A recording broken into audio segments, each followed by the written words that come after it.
opinion, this movie divided me. My critic side and my geek side. My critic side says this movie is trash. My geek side says, give me more! This is what Ready Player One should have been. Even though that's a good movie, and probably is the better movie, give me more!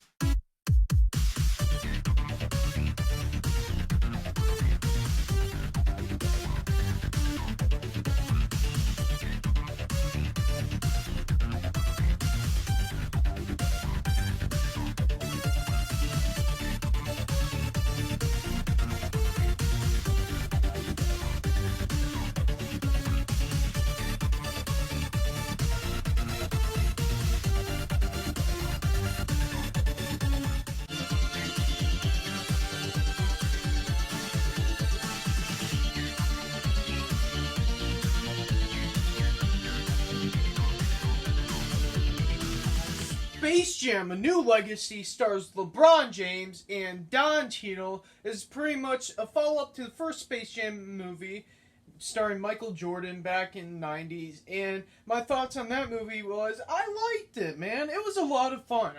As a kid, I enjoyed it a lot. It made me laugh.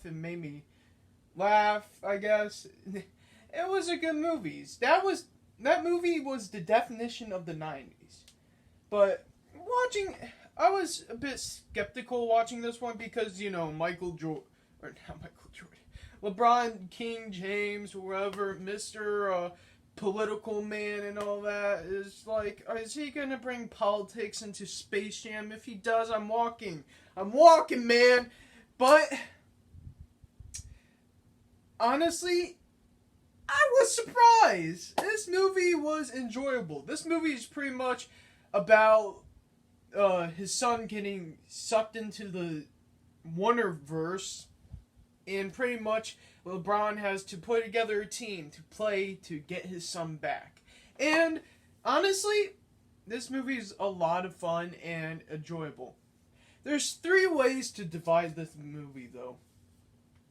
The first half is split up in 2 parts. It starts off as the LeBron James movie, then turns in HBO Max the movie, then all the stuff I want happens. They pretty much do the stuff I wanted in Ready Player One, which I think this Ready Player One is still the better movie. I still have a lot of issues with this movie, but they did the stuff I wanted them to do in Ready Player One, which is go different worlds and interact with different characters, and they did. I had a ball with it, man.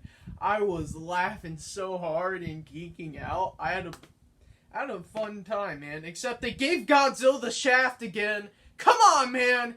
Stop giving Godzilla the shaft! But, yeah, I had a ball with it. But my main complaint is, this movie feels like a commercial for HBO Max.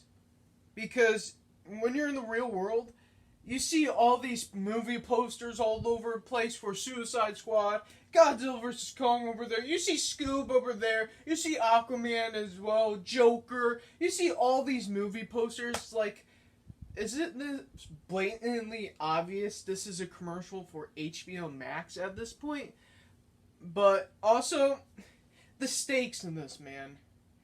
They treat it like it's the end of the world. Like, again, the stakes have to be high, but why can't you keep it as or the father has to play basketball and get his son back? No, the stakes have to be higher than that because, everyone does it nowadays. But yeah, but LeBron James is actually pretty alright in this movie. It didn't make me as angry as I thought it would be. It was pretty alright in this movie. But overall, Space Jam: A New Legacy was a fun time and surprised the heck out of me.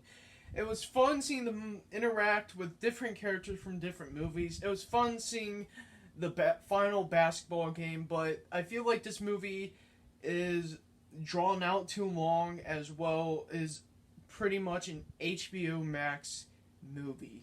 Product placement, pretty much. That's the definition of this movie. My geek side loves this movie. My critic side thinks it's a fun time, worth checking out, but it has some flaws. Overall, Giving Space Jam a B.